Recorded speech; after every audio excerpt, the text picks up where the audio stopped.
Okay,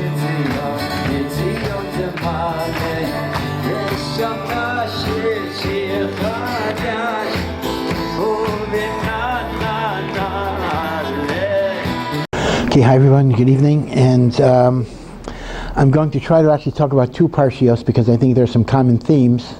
Last week, last Shabbos, we read Shalach, about the story of the spies, and this week we read about a different type of rebellion, the rebellion of Korach. Let me start with Korach first, and then I'll move backwards to the issues of the Meraglim. Korach, of course, was the great rebellion challenging the authority of Moshe Rabbeinu. And what's very, very interesting is Rav Soloveitchik describes Korach as what is called the common sense rebellion. Korach basically seems to be a libertarian at heart. He's basically saying, Kol ha'eda kulam kedoshim. All of the Jewish people are holy. All of them have a direct connection with God. We don't need intermediaries to tell us how to serve the Almighty. Each person, man or woman, should be able to decide what is the best way of serving Hashem.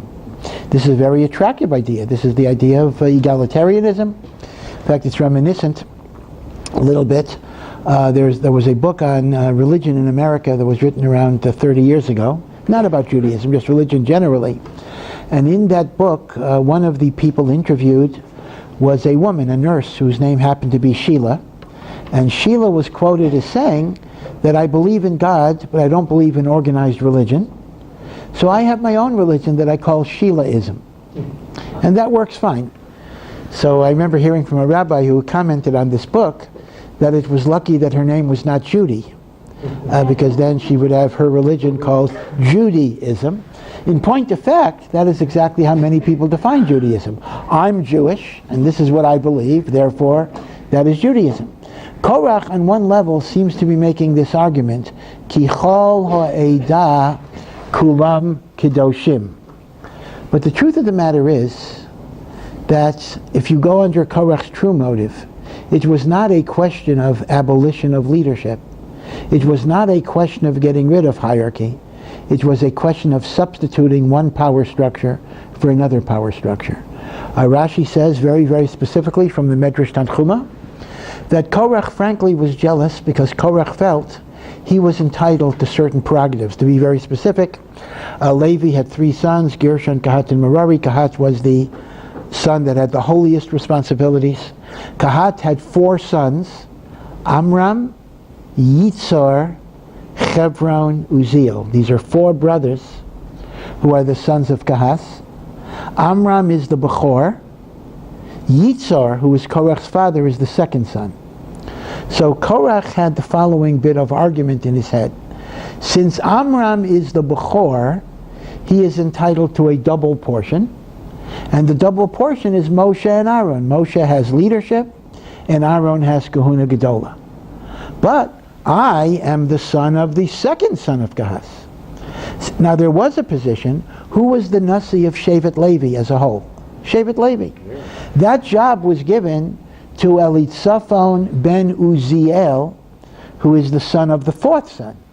Rashi says, Korach thought that by rights, since he is the son of the second son, he should get it first. Now, if you think about that, that actually contradicts the actual argument he made. The actual argument he made is, we don't need leaders. His actual motive is, I want to be the leader. And in truth, this idea of hidden agendas exists in almost every revolution. Some of you might have read, years ago in a prior life, George Orwell's book, Animal Farm, which was Orwell's parody of the communist revolution. Right? The communist revolution overthrew an oppressive czar in the interests of greater freedom in the common good. Granted, it was a communist, but even communism itself, in theory, was everybody should partake equally of resources. We should help each other, from each according, or to each according to their needs, from each according to their abilities. But it turned out that this communist structure that was designed for the equality of the oppressed turned out to simply be another power structure. I mean, were Lenin or Stalin any better than the czars? I would think not. Go back to the French Revolution. Robespierre overthrows Louis, which Louis was it? The 14th, 15th, I don't remember. But one of those Louis gets overthrown in the interest of liberté, égalité, fraternité. And Robespierre was a vicious murderer.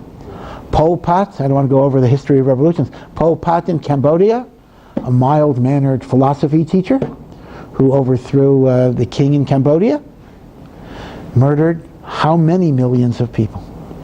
You often find, and this was Orwell's point, the animals rebelled against the oppressive humans, and their leader morphed into being a bigger oppressor than the human beings that were replaced.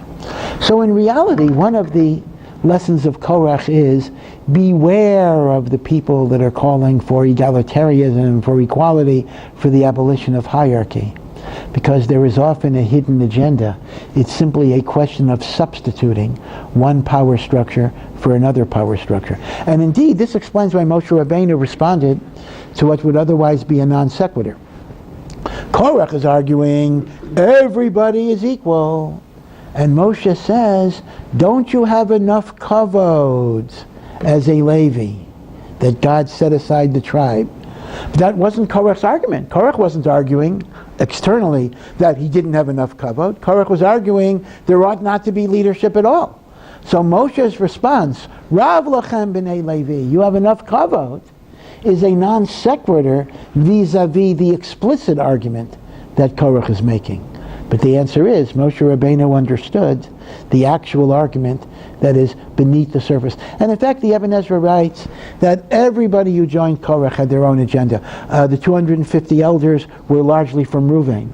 So he said, the Ibn Ezra says, the Ruvain people were jealous of the Levi people because originally that went to their avoda. The Leviim were jealous of the Kohanim. The Kohanim were jealous of Moshe. Every single group that joined Korach had its own agenda, had its own purpose. They're using the vocabulary of egalitarianism. Did you want to say something? Yeah.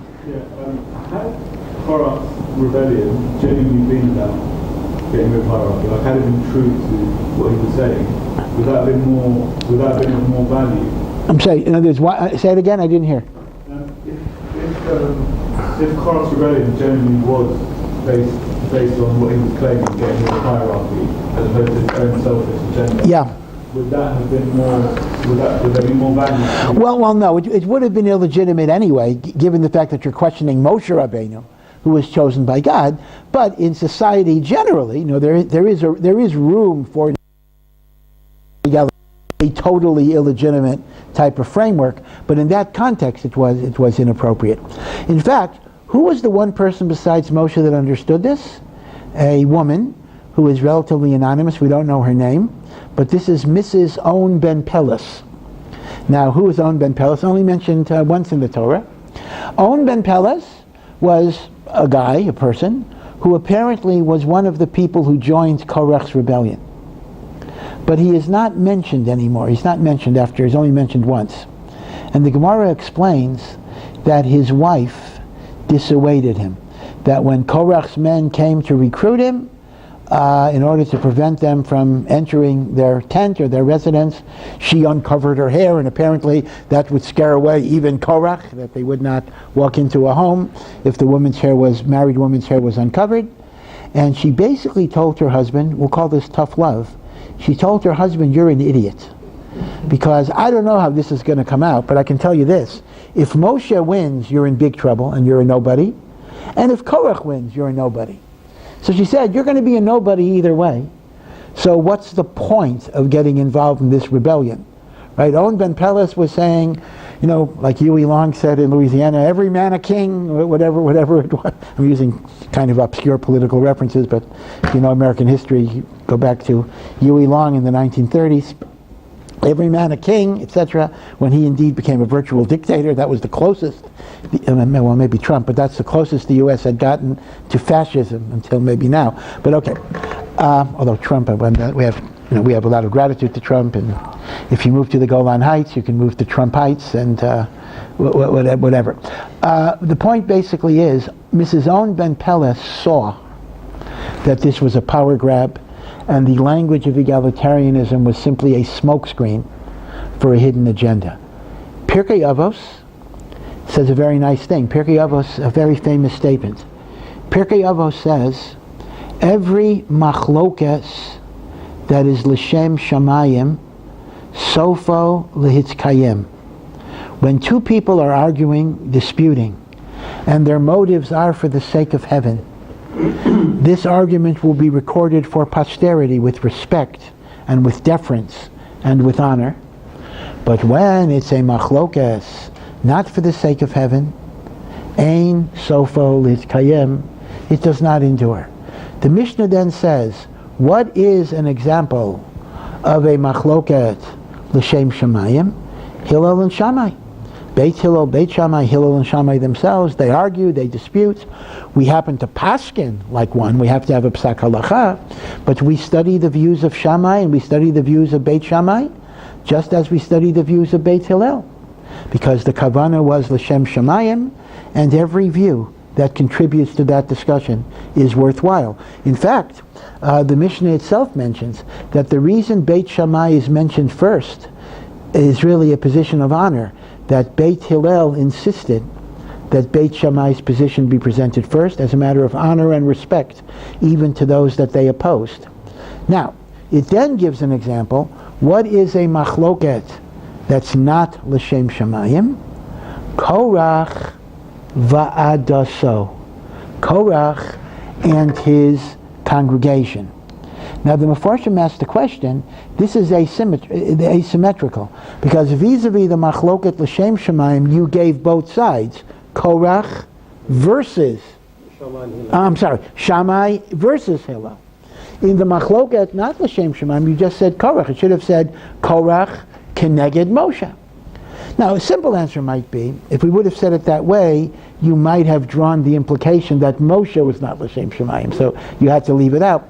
But I think they say, the Mefarshim say, I think the Chassam Sofer says, that when you have a machlokas not l'shem shamayim, even the people that are taking the same position are fundamentally arguing with each other.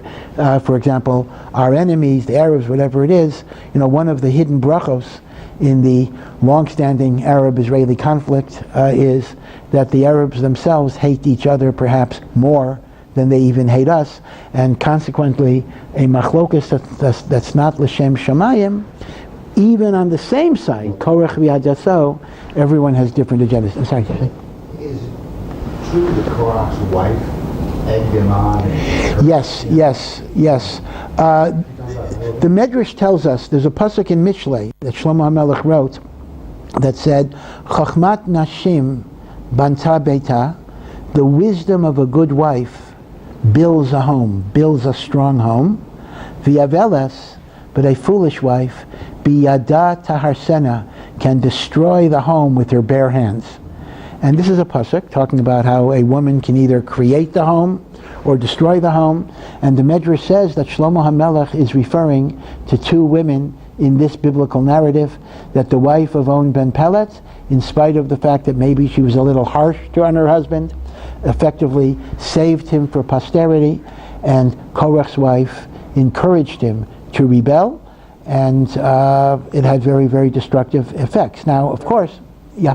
Well, why didn't Onipelus reply to his wife? This isn't about who's going to be in a better position. This is about what's right. Well, once again, that would actually be a better, that would be an easier argument to refute, given the fact that Moshe was appointed by God. So you really can't argue the merits of it. But the point was, On ben Pelet was not in a leadership position. On ben Pelet was a follower. And as a follower, he would not have any influence on how things would go. So even if you assume, for purposes of argument, that egalitarianism was a noble goal, she's basically saying that goal is not going to be effectuated. In other words, she's not simply saying, you're going to be a nobody. She's basically saying, whatever you perceive as a proper and noble goal out of this process is not going to happen. And if it's not going to happen, there is no reason to participate in this type of thing. Yeah. Also, doesn't On ben Pelet's wife recognize that this is just regime change? That there's no merit. This isn't change for mine. Doesn't we give it that much credit? Like I think that's the point. She basically understood that very point.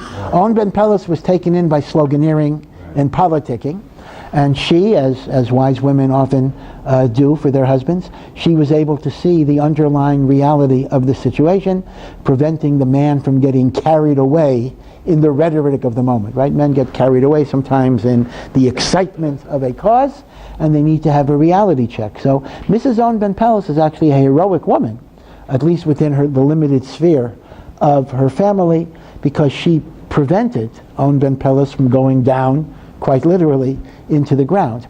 Now, of course, keep in mind that Korach himself did have very great descendants. Remember, the Torah tells us that the sons of Korach did not die. They did shuvah, that when the ground opened up, they fell a little way in, and they did shuvah, and there was a cliff that managed to catch them, and they climbed out. And the descendants of Bnei Korach are actually Shmuel Hanavi. Shmuel Hanavi is a descendant. You find in Tehillim a number of chapters, 11 chapters, that are Livnei Korach, a psalm of the descendants of Korach. That's this Korach. His descendants were the Leviim that sang Shirah in the Beit HaMikdash, and they composed Tehillim, and Shmuel was the most illustrious. In fact, the Medrash actually says that part of what gave Korach delusions of grandeur is he saw with Ruach HaKodesh that Shmuel was his descendant, and we have a teaching that Shmuel is as great as Moshe and Aaron, so he figured, as the saying goes, the apple cannot fall far from the tree. So if Shmuel is great and it comes from me, it got to be, again, it got to be that, I'm that great, it comes from me. And that kind of gave him this grandiose view that he should be the leader, but he had to sell it in terms of egalitarianism. Again, the hidden agenda is something that we have to be very, very aware of. It exists on all levels, because the drive for power is a very, very powerful drive within people. In this connection, I want to share with you a fascinating, enigmatic gematria from the Arizal, talked about Kabbalah, that is quoted in the Hasidic Sefer Shem Mishmuel, who was the son of the Sakhachever Rebbe. The Arizal gives us the following gematria. The gematria of Moshe, Mem Shin Hey, is 345. The gematria of Korach is 308. Okay, 335? Moshe is 345, 308. The difference between the two numbers is 37. 37 is the gematria of Hevel. Hevel, the one that Cain killed. Okay. To put it another way, if you want to express it arithmetically, Moshe minus Hevel equals Korach, or Korach plus Hevel equals Moshe. And that's all the Arizal says. He does not explain what on earth is the significance of these three personalities being joined together. But the Shem Mishmuel does offer a very fascinating explanation. He actually says, al pi Kabbalah, Korach was a Gilgul. Now again, I'll digress just for a few moments. The concept of whether Judaism believes in the notion of reincarnation, that is called Gilgul. One can write a whole book about this, and indeed there have been books about this. Do not confuse reincarnation with resurrection of the dead at the end of days.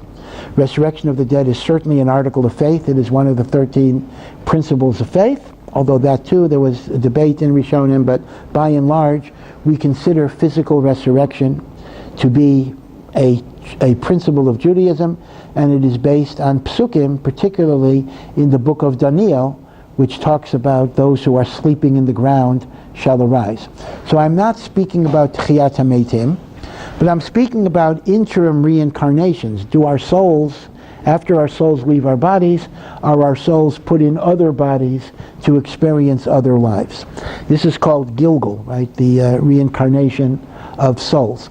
So Rav Saadia Gaon, writing in the 11th century, actually treated Gilgul as totally foreign to Judaism And he said if it entered Judaism, it entered through foreign influences, such as Islam or various other mystical religions. And Rav Saadia Gaon absolutely denied the legitimacy of the notion of Gilgul. And there were other rationalistic philosophers who did as well. As far as I know, I'm not aware of Rambam saying anything about it at all. He certainly doesn't endorse it. On the other hand, he does not explicitly reject it. Rav Saadia Gaon does.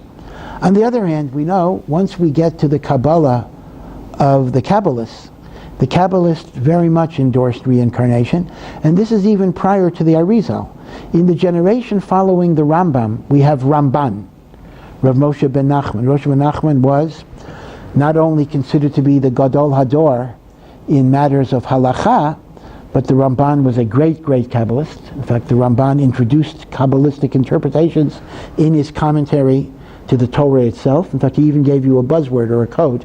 Whenever he says Al Derech HaEmet, the pathway of truth, he is about to give you a Kabbalistic explanation, and he actually says in the Hakdama, if you are not well versed and initiated into this wisdom, he imposed an oath on the reader not to even read it. And that's why in the Art Scroll translations and the like, and I think here they do have justification. They do not translate the Kabbalistic references. They have it in Hebrew, simply because the Ramban himself said he didn't want the uninitiated to read it.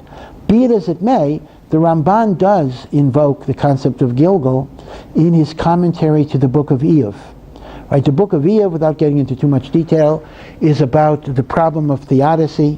Why do righteous people suffer if they didn't commit sins? And the Ramban actually introduces the idea that is very familiar, lahavdil, from Buddhism, that suffering might be a connection to the transgressions of past lives. And the Ramban endorses the idea of Gilgul. Now, maybe I shouldn't say Ramban because it's in the commentary of the Ramban to Iyov, which is generally assumed to be Ramban, but some say it's not. So if the commentary is not Ramban, then obviously it wouldn't be Ramban endorsing it.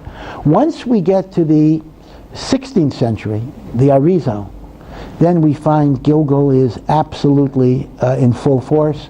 One of the Ari's Svarim, Rav Chaim Vital's writings of the Ari's teachings, is indeed called Shar HaGilgulim, the book of reincarnations, in which many different types of reincarnations are discussed. You know, man, woman, woman, man, man, animal, etc. The idea of multiple neshamot impregnating you, so to speak. You can be hit with two neshamos at once, which could result in mental illness, but it can also result in a certain enrichment and strength of the neshama. And the Ari identifies many personalities as being reincarnations. Just to give you one fascinating example, do you remember the Haggadah? In the beginning of the Haggadah, Rabbi Elazar ben Azaria says, "Behold, I am like a person who is 70 years old, and I never knew you have to mention the Exodus at night until I heard Ben Zoma's teaching." Right? Everyone is familiar with that. Now, what is the language, "Behold, I am like a person 70 years old"?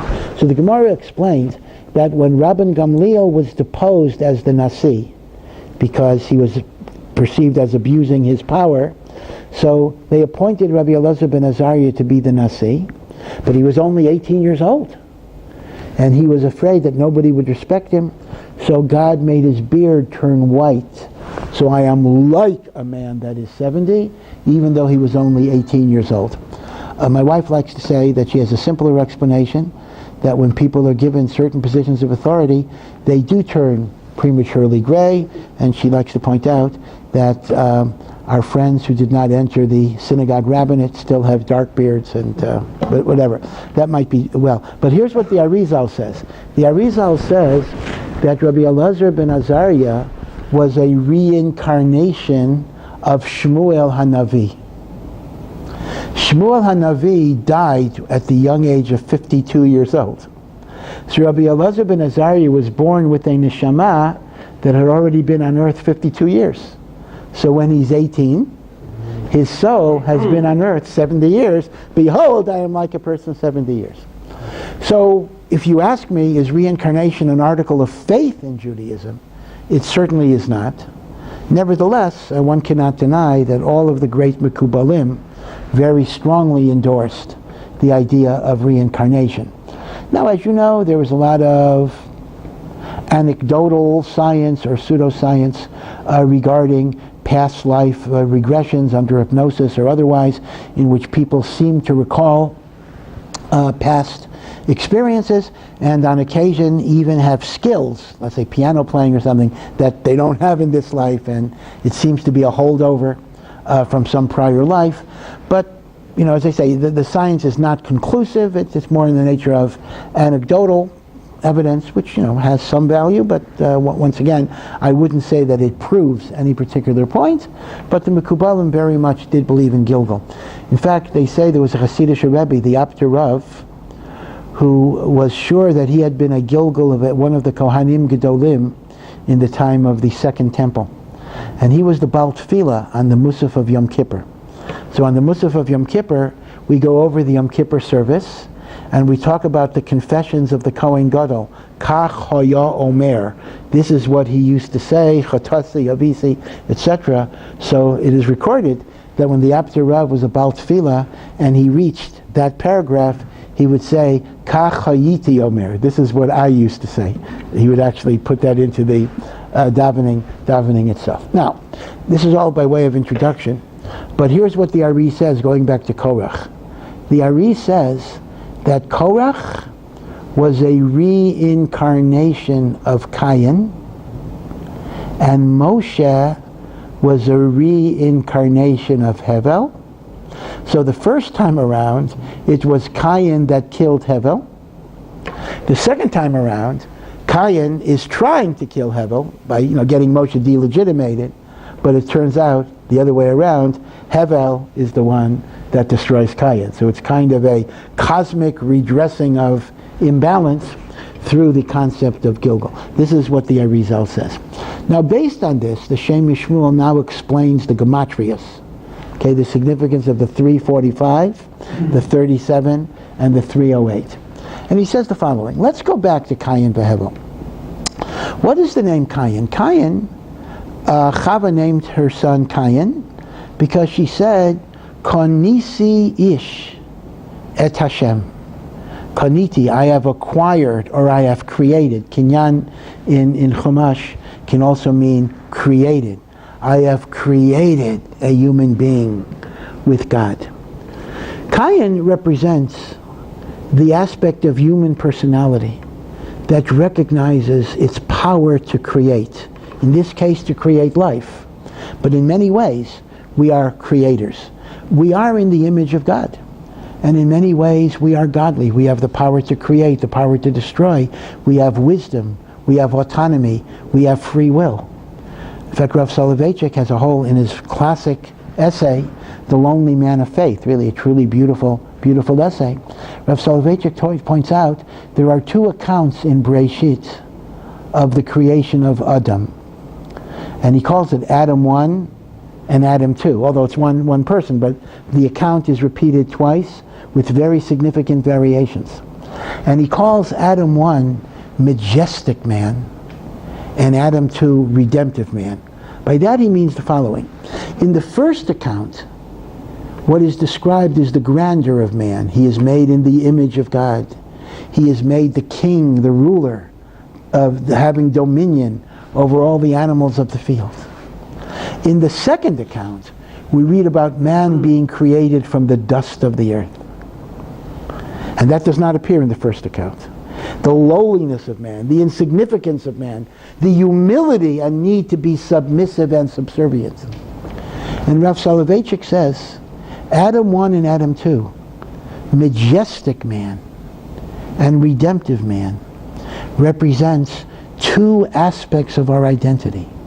Because majestic man gives us a sense of mission, a sense of responsibility, a sense of taking charge of the world.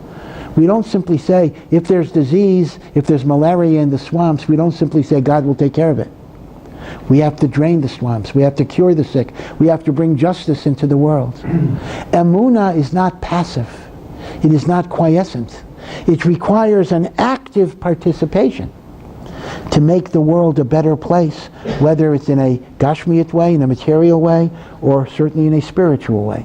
So majesty reminds me of my power, my ability, my talent And it gives me a sense of responsibility rather than passively accepting whatever the situation is and saying Hashem Yazor.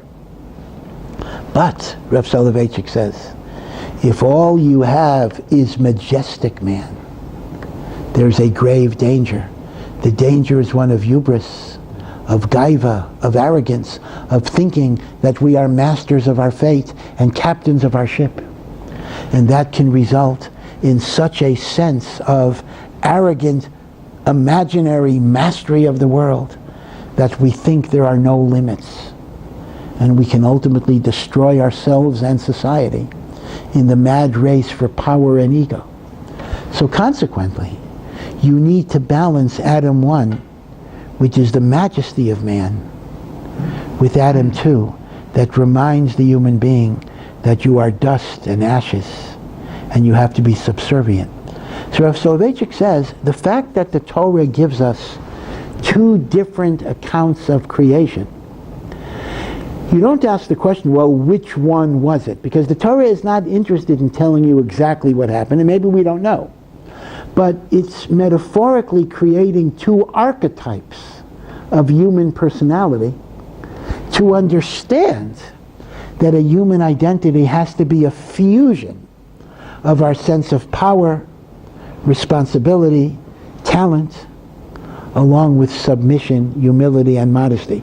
Because if all you have is Adam 2, you have a listless passivity in which nothing ever gets done. If all you have is Adam 1, you have the arrogance of power that corrupts. As Lord Acton said, power corrupts. Absolute power corrupts absolutely. And therefore the authentic identity of a Jew, and really of a human being, because this is a universal condition, must be a fusion of the majesty of Adam 1 and the subservience of Adam 2, by which man achieves redemption in his connection to God. Again, it's a very, very beautiful just interpretation of the two accounts of creation. In fact, I suggested an elaboration of this. These are the symbols of circumcision and Shabbat. Shabbat is the passive surrender to God. We refrain from exercising our mastery over the world because God is the source of creation. So Shabbat is an expression of Adam 2, but the Brit Milah is where we seize the initiative, because people raise the question, if God wanted us to be circumcised, why does he create it uncircumcised? Answer, he left the world in an imperfect state, so you become his partner. So in a sense, that's the model of Adam 1, in which I become an active participant with God in making the world better. Now this is from Rav Soloveitchik. Now, the Shem Shmuel says, again, obviously not quoting Rav Soloveitchik, he was way before that, says that Cain and Hevel, so it's the same thought, Cain and Hevel represent these two dimensions of human personality. Cain is about creation, about acquisition. It's about man's ability to be godlike in literally creating life and symbolically by improving the world. So Cain intrinsically is a good midah. It is the midah that says, I'm here to create, I'm here to accomplish. Emunah doesn't mean passivity. In fact, the whole idea of a korban, connecting to God, was invented by Cain, not by Hevel. Cain was an initiator. Cain was a creator. So Cain represents the impulse of the human being to create and to build. And that was good. But it became nitkalkel when Cain was envy over his brother. Now Hevel represents the opposite. If Cain is kinyan, which is acquisition and creation, Hevel literally means breath, vapor. Right? Everyone remembers the famous refrain in Koheles, the dirge of Koheles, where Shlomo HaMelech is reflecting on the futility of life and says, Havel Havolim. That's translated in Old English as vanity of vanities, but vanity in the time of the King James did not mean what it means today. Today vanity is arrogance. Then vanity meant something vain, something with no meaning, evanescent, temporary, ephemeral, like breath, like vapor. Havel Havolim Amar Koheles. The whole world is just futile and passing and without substance. So Hevel is the epitome of humility. But Hevel also failed because his humility was passive. So Cain had to be given a second chance to use his leadership in a constructive way. And Hevel had to be given a second chance that he would combine his humility with leadership and seizing opportunity. So what happened therefore was that Korach came back, Cain came back in Act 2, and unfortunately did not improve the situation. But Moshe Rabbeinu did. On one hand, Moshe is described as the most humble person, the Anaf Mikol Adam, and yet that Anavo did not paralyze him. Moshe Rabbeinu was the leader of 3 million people, gave us the Torah, he led us for 40 years. In other words, the humility did not make him a milquetoast, the humility did not make him passive. He was able to seize the moment. So therefore, the Shem Shmuel understands, the Arizal, that by Moshe being a reincarnation of Hevel, Moshe was able to take the humility of Hevel and meld it to the need of creativity and leadership. Korach was supposed to do exactly the opposite, and he failed. Moshe succeeded. So now, let's go back to the gematrias. This is the overall reincarnation issue. That is, Korach was a person of immense talent. There's no question. Korach had deep spiritual understanding. I had mentioned that he was the ancestor of Shmuel, but Korach even understood parts of the Torah that perhaps escaped even Moshe Rabbeinu. It happens to mention Para Aduma. We're going to read a week from Shabbat the story of the red heifer. This, as you know, is the mystery par excellence, the one mitzvah that even King Solomon, Shlomo HaMelech, didn't understand. But the Medrash says one fellow did understand everything about Par Aduma, was Korach, whatever that means. Korach understood Para Aduma. Korach had many, many, many, many gifts, but he didn't have humility. So now, this is how the Gematria works. Korach could have been as great as Moshe had he had the Hevel. Korach plus Hevel equals Moshe. Who was Moshe? The talent of Korach melded with Hevel. So the math works very, very beautifully. Korach with Hevel would have been Moshe. Moshe was Korach with the Hevel. That's exactly it. Seen in this way, the story of Korach is a Greek tragedy, if I could mix my metaphors. The concept of tragedy in Greek literature is the notion of the fatal internal flaw, meaning to say, if you're simply in a building and a building collapses, that's very sad. And we might call it tragic, but it's not a tragedy in the Greek sense of the word. A Greek tragedy is when a person is destroyed not from a force that is outside of them, but they are destroyed from a force that is within them. And in truth, I think we understand that that is a tragedy. When there is true greatness, true godless, but the person is destroyed because of a character flaw. Unfortunately, I do not want to get specific at all, but we've seen it even in modern times. Various rabbis who are really, truly, truly great leaders, great, charismatic, learned figures, who unfortunately were involved in behaviors that were not proper. And it's a tragedy. It's not only a tragedy for the victim. Again, people get angry when I talk about a tragedy to the rabbi, because people say, "Oh, you're not siding with the victims." I mean, I understand the tragedies of victims. God forbid, I do not deny that. But there's also a tremendous tragedy to the leader, that someone that had such a potential for greatness was destroyed because of a flaw that's within. And that is the story of Korach. It actually is a Greek tragedy. Because Korach was not like a nobody who was simply trying to create a revolution. Korach was a person of greatness. And that greatness on some level could have been equal to Moshe Rabbeinu. but Moshe Rabbeinu had the fusion of Kayin and Hevel. He incorporated the positive attributes of Kayin into the Hevel personality, when Korach failed to incorporate the positive aspects of Hevel into his dominant Kayin personality. And that is basically the story of Korach. So this is a lesson that we need to work on. The Balei Musar, the Musar movement, founded by Rabbi Yisrael Salanter in the middle of the 19th century, constantly stresses that there are so many hidden feelings and emotions and attributes that we're not always consciously aware of, that can motivate us and lead us in all sorts of directions that are not good. And one needs vigilance, and one needs study, and one needs introspection, and one needs meditation to try to identify these extraneous factors that can really destroy a person. And so the story of Korach, I think, is a major warning about that. Now let me go backwards a little bit in the time that we have left and talk about the other great sin in the desert. That was last week, and that was the sin of the spies.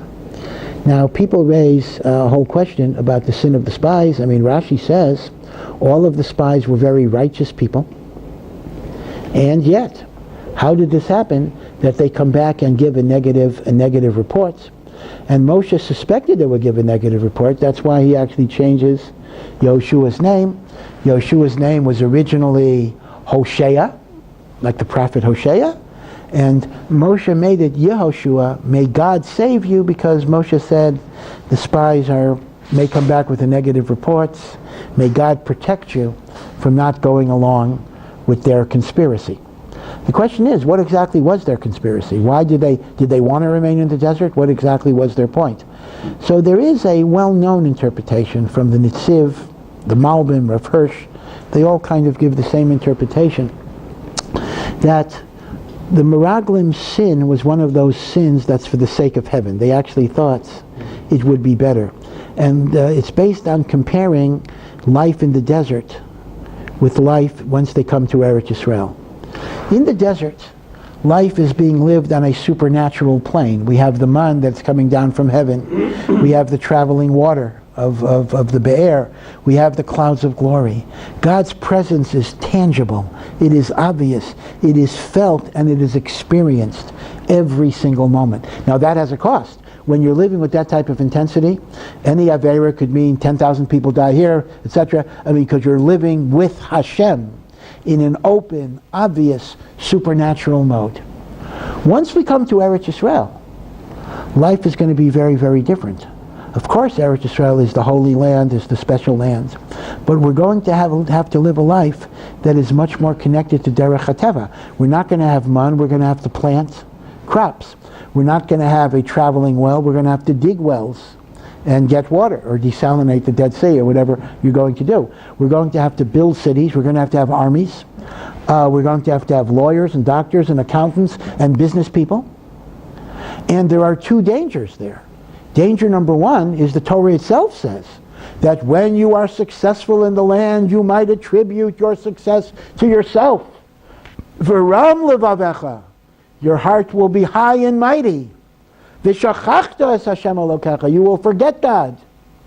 Vayishman Yeshurin, and Israel becomes fat and prosperous. Vayivat, they kick at God. So there is the arrogance in which you forget about God, or the other way is the despondency of failure. You might look at your situation as hopeless and no longer have emunah that God will help you. So the miracle. Now, moreover, let me point out, it was also known by Klal Yisrael that Moshe is going to die before we enter the land of Israel. Now, even though Moshe did not commit the sin of hitting the rock until 40 years later, they already knew he was not going to enter.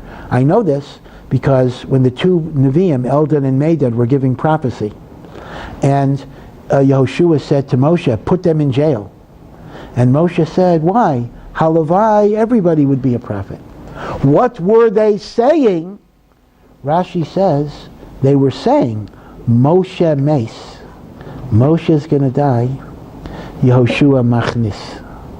Now, how that fits with free will is an interesting question, because Moshe didn't commit any sin yet, and presumably he had free will not to commit the sin. How could that be if there's already this prophecy he's going to die? Okay, good question. But nevertheless, the point is, the Jewish people knew Moshe was going to die. So here is what the Meraglim figured. A sin l'shem shamayim. They figured, it's better for us to wander around in the desert under the leadership of Moshe, because Moshe's not going to die until we leave the desert. And in that way we experience on a daily basis the miracles of God. And the longer we experience it, the deeper our emunah is going to be. So when we finally transition to a physical world of concealment, we will have that collective, powerful memory of the desert experience to remind us that God runs the world. So their kavana actually was, just like a person might prolong his stay in Kollel, right? Maybe we see this every day. It's time to make a living, time to go out in the world. But the person says, I need to be in Kollel a little longer to build up my faith, build up my Torah knowledge. I'm not yet ready. They said, we're not ready. We're not ready. That was their point, l'shem shamayim. So they weren't rishayim, but they were second-guessing God, which is always going to be wrong. Because one of the lessons of the Meraglim is, of the story of the Meraglim is, if Hashem gives you a mission, He gives you the tools to accomplish that mission. And for you to say, I'm not worthy, I'm not capable, that can't be the case. If that would be the case, God wouldn't have given you the mission. Now the truth of the matter is, Moshe Rabbeinu himself had that problem. When God said, I'm choosing you to go to Mitzrayim, Moshe argues 5 times. He uses 2 different arguments. He weaves back and forth. Sometimes he says, I'm not worthy. Sometimes he says, they're not worthy. He does go back and forth. And that's when he gets leprosy on his hands, because he's disparaging the Jewish people. So Moshe uses both types of arguments.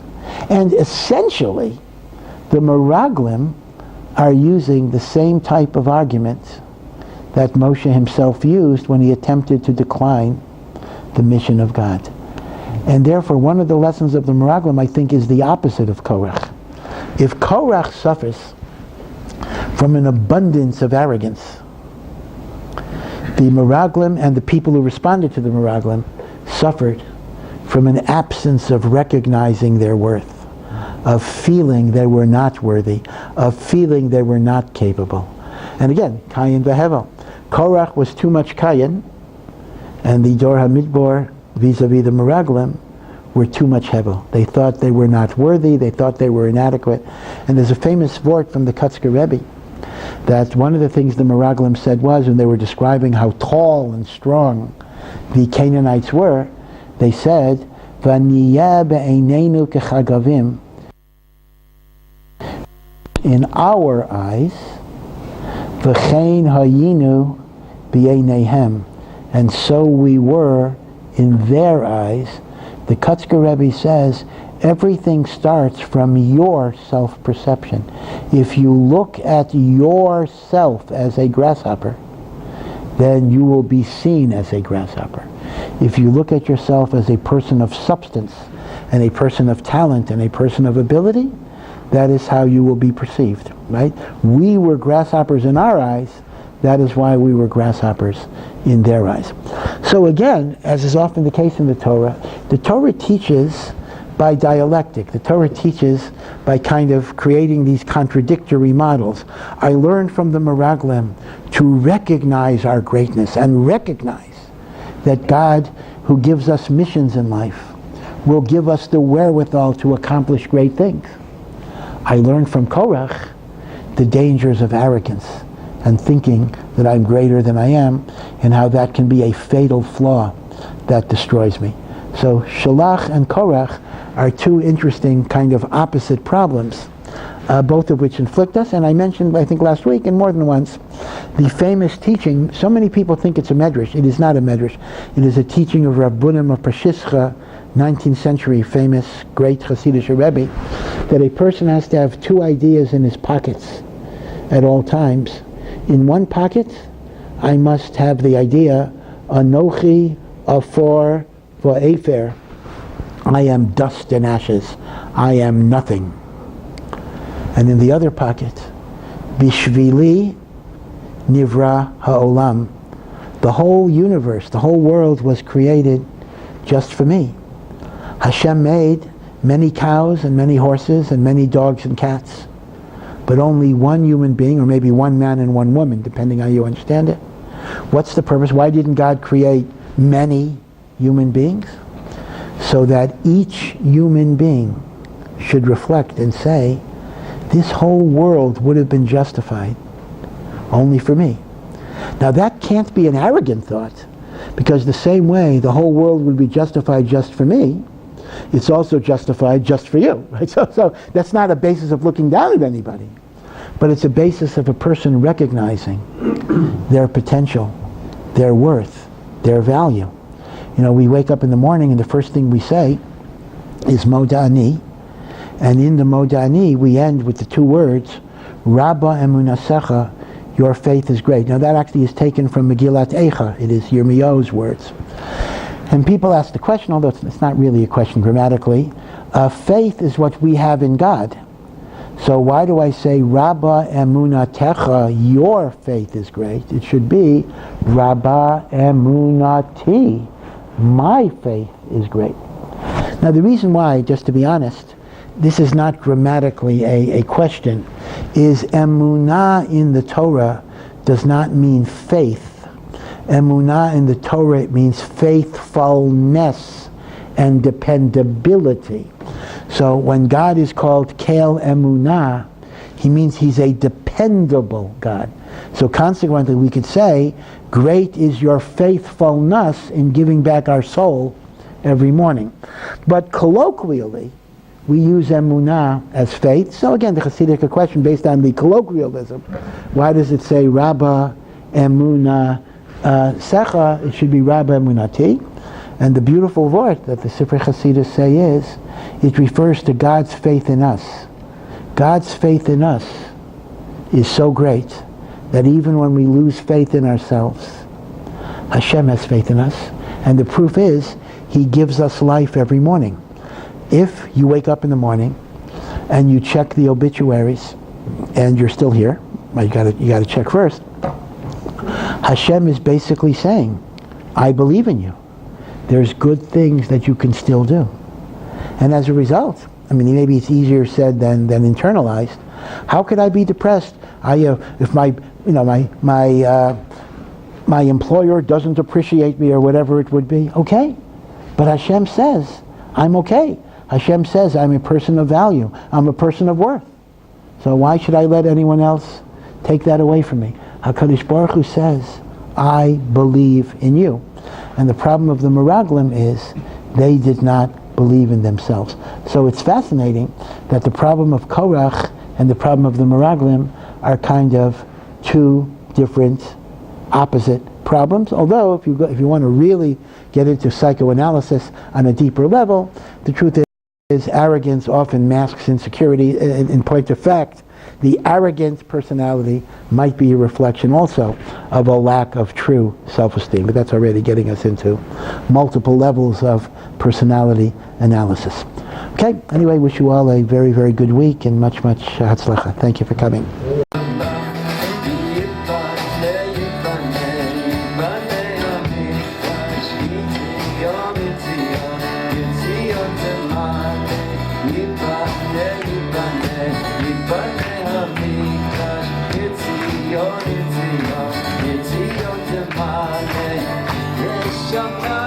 It's your